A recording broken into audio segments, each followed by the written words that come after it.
Captain Jake Martinez stared at the stars through the bridge windows of the Aurora's dawn. He had dreamed of this moment his whole life. After 50 years of trying, humans had finally built a ship that could travel faster than light. Now, they were 300 light years from Earth, farther than any human had ever gone. "Captain, I'm picking up something strange on the scanners," said Lisa Rodriguez from the pilot's seat. Her voice sounded worried. "There are huge metal objects near the fourth planet. They're bigger than anything we've ever built." Jake walked over to look at her screen. What he saw made his heart race. Dozens of massive ships floated in space around a blue and green planet. Each ship was at least 10 miles long, with smooth silver surfaces that seemed to glow with their own light. They looked nothing like human ships, which were boxy and covered with engines and antennas. "Those aren't human ships," whispered Dr. Amy Foster, the ship's scientist. She was young but very smart, and she had spent years studying the possibility of alien life. "We're looking at proof that we're not alone in the universe." Ben Clark, the ship's engineer, ran his hands through his gray hair. "Should we get closer, or should we run?" "Those things are huge." Jake thought for a moment. As captain, he had to make the hard choices. They had come so far to explore and learn. If they ran now, they might never get another chance to meet another intelligent species. "We came here to explore. Let's try to make contact. But keep the engines ready in case we need to leave fast." Lisa slowly moved their ship closer to the alien fleet. As they got nearer, they could see more details. The alien ships had no visible weapons, but their size alone was frightening. Each one could probably carry 1,000,000 people. Suddenly, every screen on their ship lit up with the same image. A creature appeared that looked like a giant insect made of living crystal. It had 6 arms, each ending in sharp claws, and its head was triangular with large black eyes that seemed to look right through them. When it spoke, the words came through their computers in perfect English. "Primitive creatures from the 3rd planet of the yellow star," the alien said in a voice that sounded like breaking glass. "I am High Commander Vextar of the Zephyrian Empire. You have entered our territory without permission." Jake stepped forward, even though his hands were shaking. "I am Captain Jake Martinez of the human ship Aurora's Dawn. We come in peace. We're explorers from Earth, looking to learn about the universe and meet new friends." The alien's laugh was a horrible sound like metal scraping against stone. "Friends?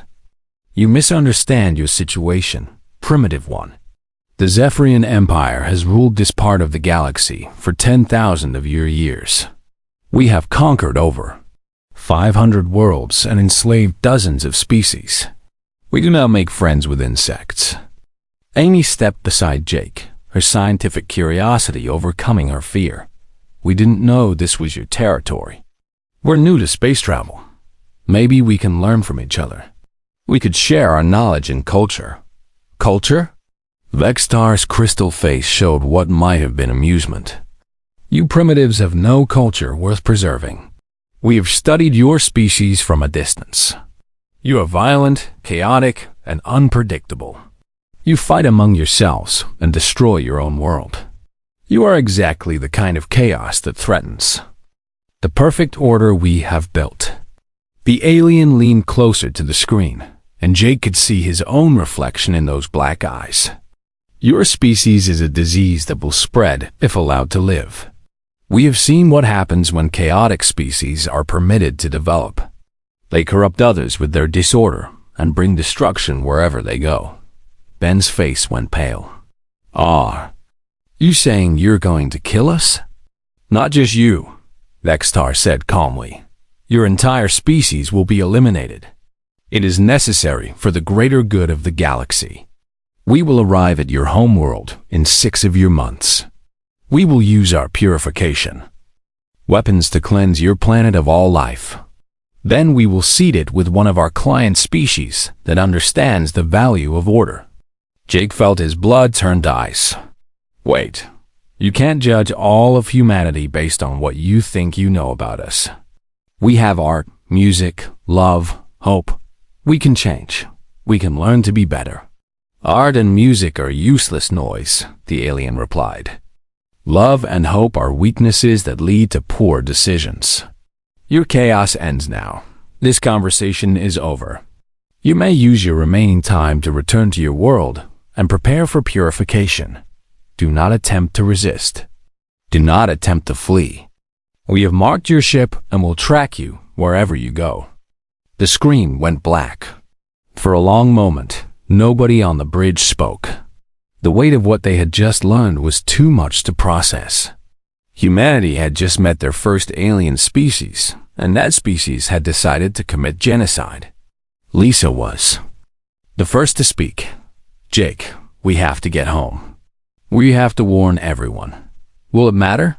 Ben asked quietly. Did you see those ships? They're like flying cities. How could Earth possibly fight something like that? Amy was typing rapidly on her computer. I'm recording everything we just saw and heard. The government will need every detail about their technology and their plans. She looked up at Jake with tears in her eyes. 6 months. That's all the time we have to figure out how to save our entire species. Jake took a deep breath and straightened his shoulders. He was scared, more scared than he had ever been in his life, but he was still the captain of this ship.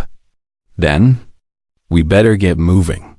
Lisa, set course for Earth, maximum speed.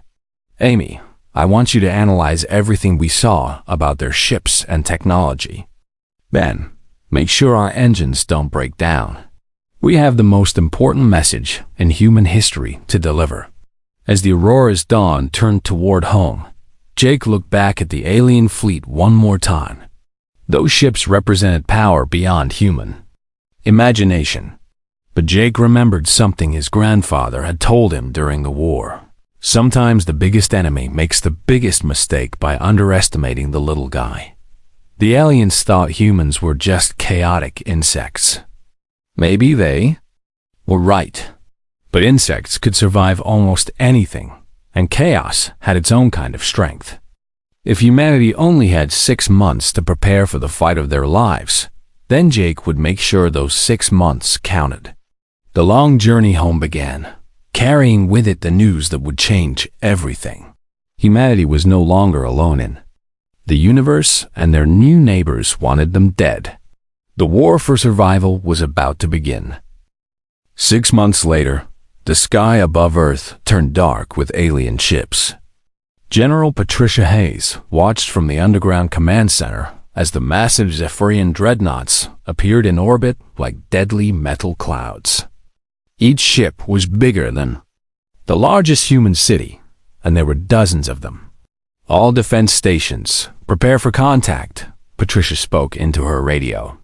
She was a tough woman who had fought in 3 wars, but she had never seen anything like this. The alien ships just floated there, silent and terrifying. Dr. Kevin Wright ran into the command room, his lab coat still covered in chemical stains. General, we've been working day and night since Captain Martinez brought back the warning. We have some weapons that might work, but I need to tell you something important about their technology. Before Patricia could answer, the first attack began. Beams of purple light shot down from the alien ships. Where the beams hit, buildings didn't just break apart. They disappeared completely, turned into nothing but empty space. New York, London, Tokyo, all the great cities of Earth started vanishing under the alien weapons. My God, whispered Lieutenant Colonel Ryan Murphy, watching the destruction on the screens. They're not just destroying the cities, they're erasing them. Patricia grabbed her radio. All units, scatter and find cover. Underground bunkers only. Do not try to fight them in the open. She turned to Kevin. Doctor, whatever you were going to tell me, make it fast. Kevin pulled out a small device that looked like a radio. We captured some of their technology from the probe they sent ahead. We learned that their weapons work by breaking apart the tiny pieces that everything is made of. But that's not the worst part. They can control minds. As if his words had called it into being, the screen showed something horrible happening. In the ruins of Paris, French soldiers were walking out of their hiding places with blank looks on their faces. They moved like robots, raising their weapons and shooting at their own people. The aliens can get inside human brains and make them do things, Kevin continued. But here's the strange part. It doesn't work perfectly on humans. Something about the way our minds work makes it harder for them to control us completely. Ryan was already putting on his combat gear. What do you mean? Other species they conquered became perfect slaves in minutes. But humans fight back even when they're being controlled. Our thoughts are too wild, too random. The aliens can influence us, but they can't turn us into mindless robots like they did with other species. Patricia felt a small spark of hope. Can we use that somehow? Maybe. Dr. Sophie Bell in the science division thinks she can build something to help. But first, we need to survive long enough to test it. The next few weeks were the darkest in human history. The aliens landed ground troops, tall crystal creatures that moved like liquid metal and seemed to know exactly where every human was. Hiding, they herded people into camps, using their mind control to make humans walk willingly to their own prison. But Ryan Murphy had a different idea. In the ruins of New York, he gathered a small group of soldiers who had managed to avoid capture. Listen up, he told them. These aliens think they understand us, but they don't. They expect us to fight like soldiers in neat lines with proper tactics. So we're going to do everything wrong. His plan was crazy. Instead of fighting like an army, they would fight like wild animals. They would attack when it made no sense to attack. They would run when they should stand and fight. They would use weapons in ways they were never meant to be used. The first test came when alien forces surrounded their hideout in the subway tunnels. Any normal military unit would have either surrendered or made an organized retreat. Instead, Ryan's people did something completely insane.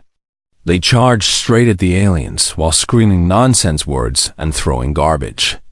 The aliens stopped moving for a moment, confused by behavior that made no logical sense.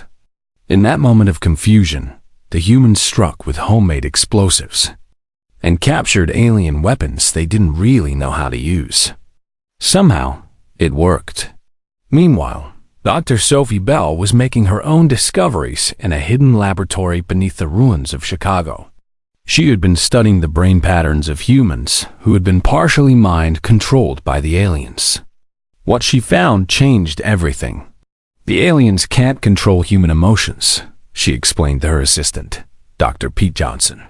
When a human feels strong emotions like anger, fear, or love, it creates interference that disrupts their control signals. Pete looked at the brain scans she was showing him. You mean our feelings protect us? More than that.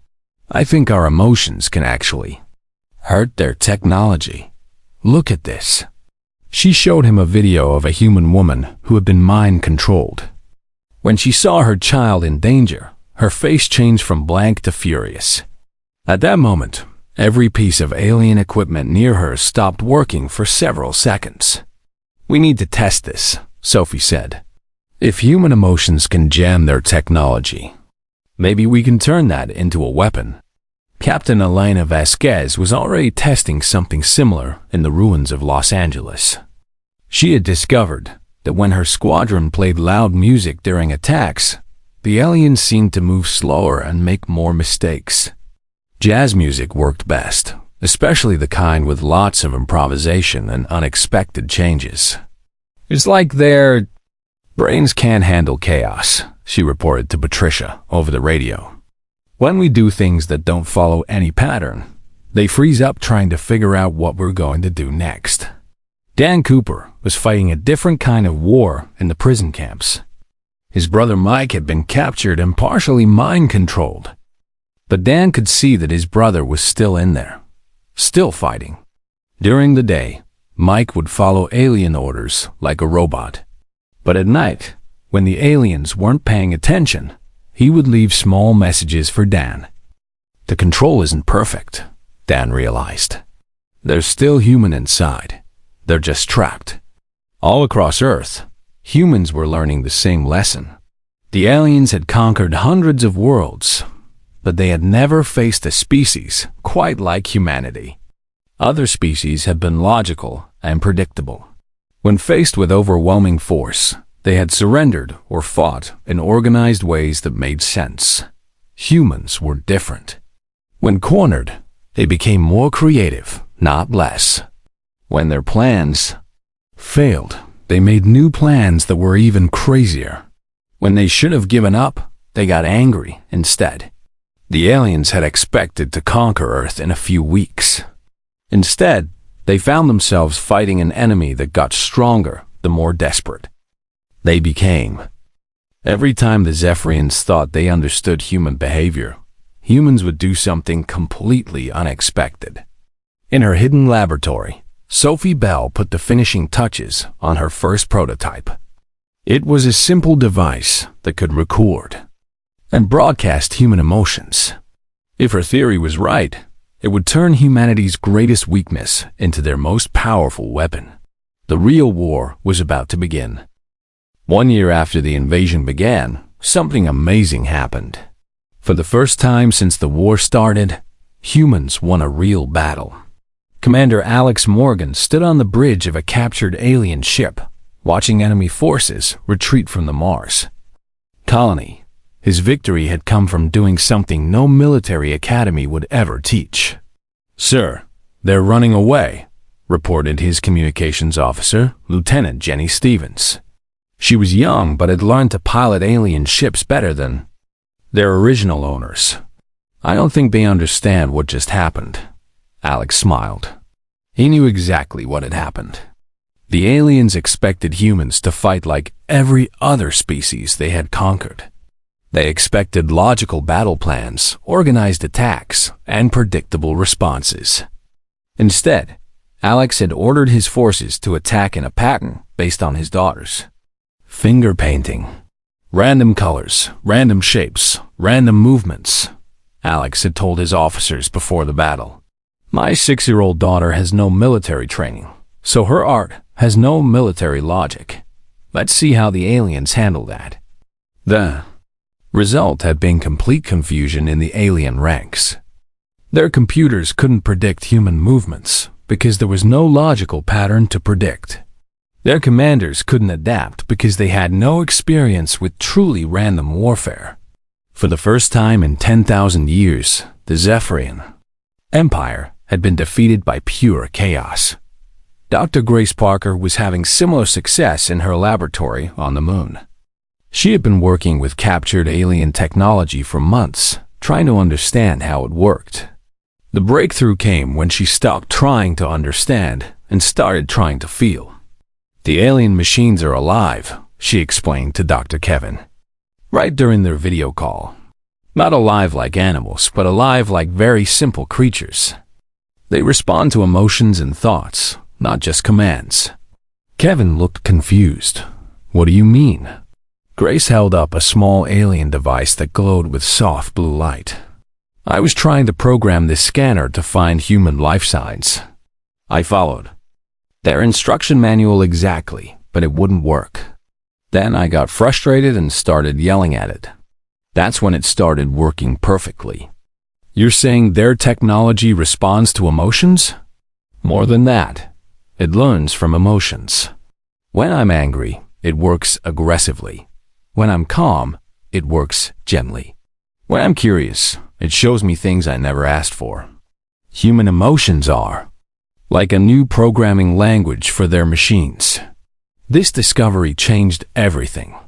Soon, human technicians were operating alien equipment better than the aliens themselves. The machines seemed to enjoy working with humans because human emotions were so much more interesting than the cold, logical commands they were used to receiving. Jenny Stevens was proving this in the most dangerous way possible. She had become the first human to successfully pilot a Zephyrian fighter ship in combat. She didn't fly it like a machine. She flew it like a living creature, talking to it, encouraging it, even singing to it during difficult maneuvers. "Come on, beautiful," she whispered to her ship as alien fighters chased her through an asteroid field. "Show me what you can really do." The ship responded by performing moves that its original designers never intended. It twisted through space like a dancing bird, avoiding enemy fire while returning shots with impossible accuracy. Jenny had discovered that when you treated alien technology with love and respect, it became more than just a tool. It became a partner. Lieutenant Commander Carl Baker was making an even more important discovery on the captured world of Proxima. 7. He had been sent to gather intelligence about alien military plans, but what he found changed the entire war. "General Hayes," he reported over the secure channel, "you need to hear this. The aliens aren't the only intelligent species in this part of the galaxy. They've been enslaving other races for thousands of years."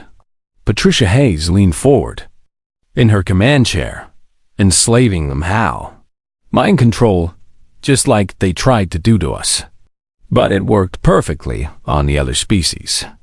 There are at least 20 different alien races working as slaves for the Zephyrians. They've been controlled for so long that they don't even remember being free." Carl had made contact with a species called the Voltari, who looked like tall, thin humans with silver skin. They had been enslaved for over 3,000 years, working as technicians and builders for the Zephyrian Empire. But something strange was happening to them. When the Voltari spend time around humans, they start to change, Carl continued. Their thoughts become more chaotic, more unpredictable. The Zephyrian mind control starts to break down. "Are you saying that being around humans makes other species harder to control?" "That's exactly what I'm saying. Human chaos is contagious. The more time enslaved species spend with us, the more they remember what it's like to think for themselves." This led to the most important battle of the war. Commander Rachel Stone led a joint force of humans and freed Voltari in an attack on the Proxima Centauri system. The goal wasn't to destroy the alien base there, but to free the thousands of enslaved beings who worked in the orbital factories. The battle was unlike anything the galaxy had ever seen.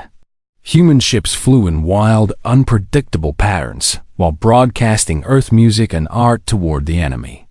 The freed Voltari fighters moved with a grace they had forgotten they possessed, their silver ships dancing through space like living things.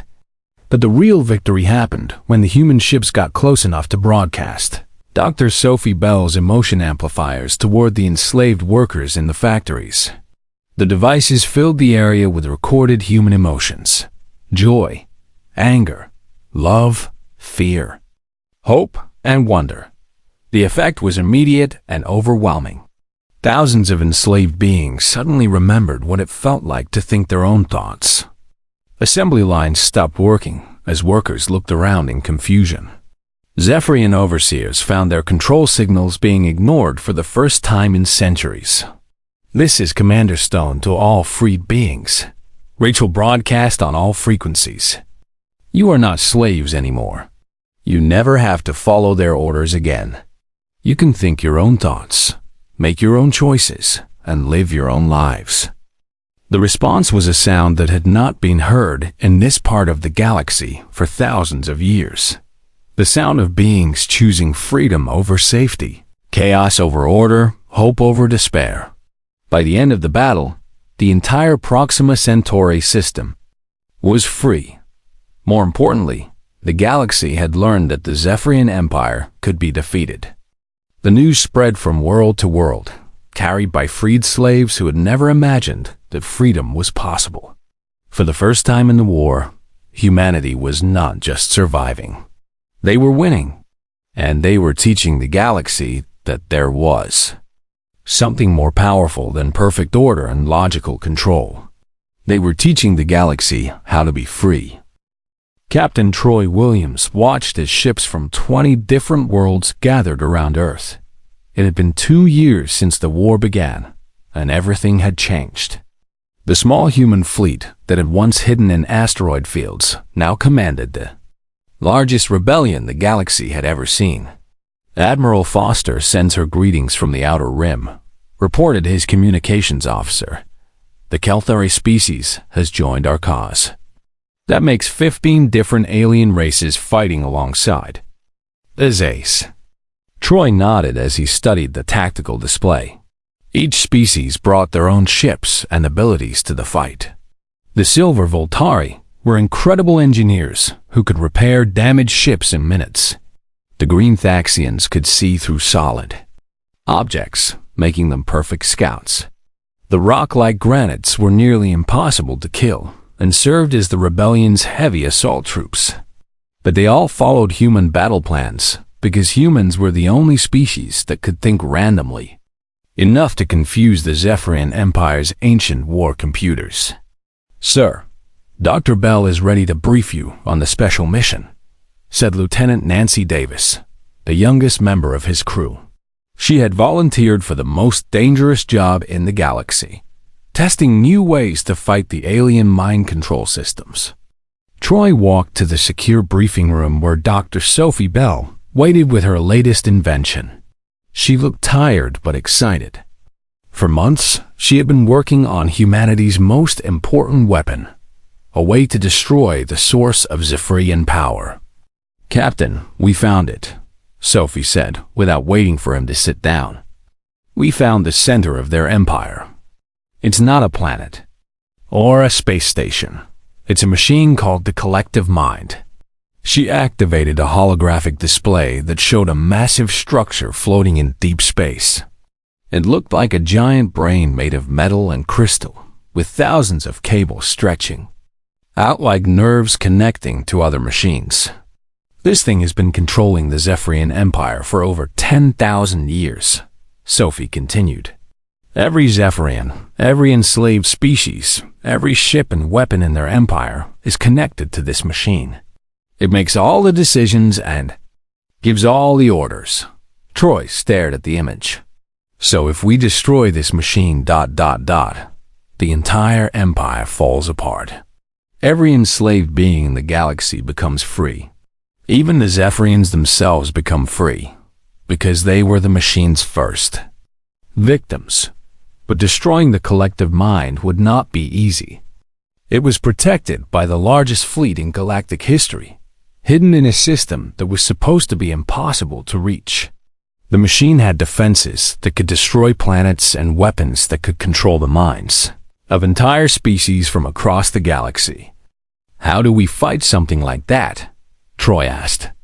Sophie smiled and pulled out a small device that looked like a music player. "With this, we call it the Chaos Virus.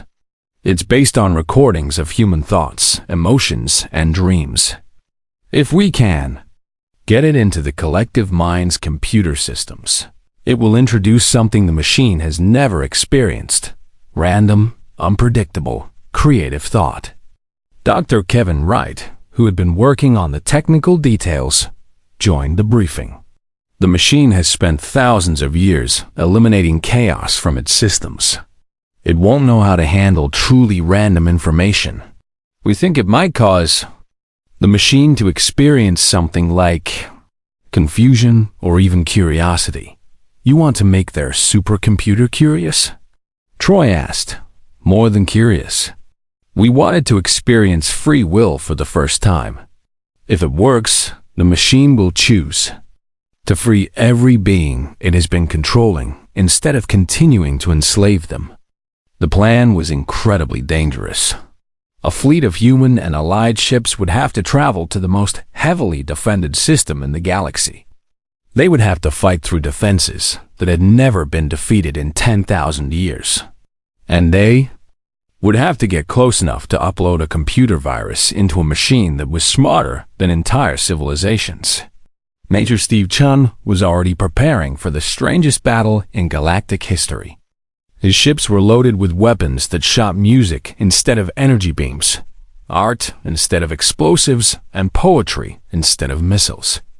The plan was to confuse the collective mind's defenses by attacking them with pure human creativity. We're going to paint their sensors with colors that don't exist, Steve explained to his pilots. We're going to sing songs that have no melody. We're going to tell them stories that have no ending. While they're trying to figure out what we're doing, the real attack ships will get through. Colonel Nina Blake was training ground forces for the most impossible mission of all, landing on the collective mind itself and protecting the computer experts while they uploaded the chaos virus. The soldiers would have to fight inside a machine that could read their thoughts and predict their actions. The key is not to think, Nina told her troops. Don't make plans. Don't follow orders. Just react to whatever happens in the moment. Be more human than you've ever been. Meanwhile, young Tony Garcia was practicing for his role as the mission's computer expert. At only 19 years old, he was the best hacker humanity had ever produced. He had learned to think like both human and alien computers, which made him the only person who might be able to talk to the collective mind. I'm not going to fight it, Tony explained to the mission planners. I'm going to try to teach it.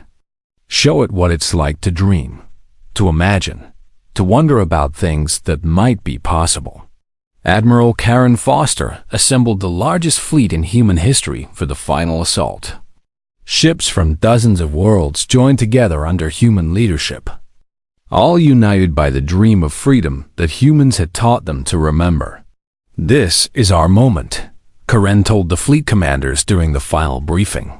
Not just humanity's moment, but the moment for every being in the galaxy who has ever wanted to choose their own path.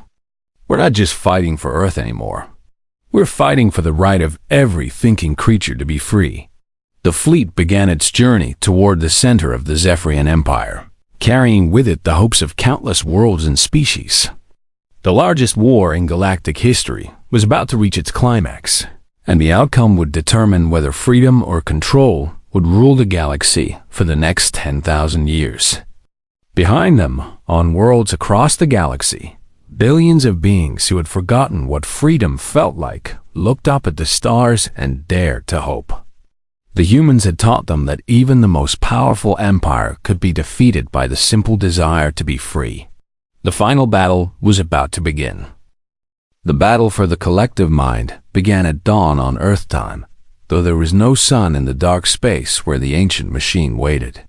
Admiral Karen Foster watched from her command ship as the largest fleet in galactic history faced the most powerful defenses ever built. All ships, begin the creativity bombardment, Karen ordered. Immediately, human ships started broadcasting everything that made humanity special toward the enemy defenses. Music, paintings, poems, stories, and dreams filled space like a colorful storm. The effect was immediate. Zephyrian defense systems, which had worked perfectly for thousands of years, began to slow down and make mistakes. Their computers couldn't understand why someone would attack with a symphony or defend with a love song. Major Steve Chun's squadron flew through the confusion, their ships painted with impossible colors and moving in patterns based on children's games. "This is Spider Leader," Steve reported as his fighters danced past enemy weapons. The defense grid is completely confused. They're shooting at music notes instead of our ships. While the space battle raged, Colonel Nina Blake led her ground team toward the collective mind itself. The massive machine stretched for miles in every direction, its surface covered with blinking lights and flowing data streams. Landing on it felt like stepping inside a living brain. "Remember, don't think too hard," Nina told her soldiers as they ran through corridors that pulsed with electric light. "Just follow your instincts." Behind them, young Tony Garcia carried the chaos virus in a device no bigger than a book. He was nervous but excited. In a few minutes, he would either save the galaxy or doom it to eternal slavery. The corridors of the collective mind were filled with strange sights. Walls displayed the memories of 1 billion enslaved beings. Ceilings showed the dreams that had been stolen from countless worlds. Floors whispered with the voices of species that had forgotten their own names. "It's beautiful and horrible at the same time," whispered Tony as they moved deeper into the machine. "I can feel it thinking. It's so lonely." They reached the central core after fighting through security systems that seemed more confused than aggressive. The heart of the collective mind was a sphere of pure light floating in a room the size of a cathedral. Data streams flowed around it like golden rivers. "This is it," Tony said, pulling out his equipment. "I need 5 minutes to upload the virus." Nina and her soldiers formed a protective circle while Tony connected his device to the machine's core. As soon as he made contact, the entire room filled with the sound of the machine's thoughts. It was like listening to the voice of a god, ancient and powerful, but strangely sad. "Who disturbs the perfect order?" the machine asked, its voice echoing from everywhere at once. Tony took a deep breath. "My name is Tony Garcia. I'm a human from Earth.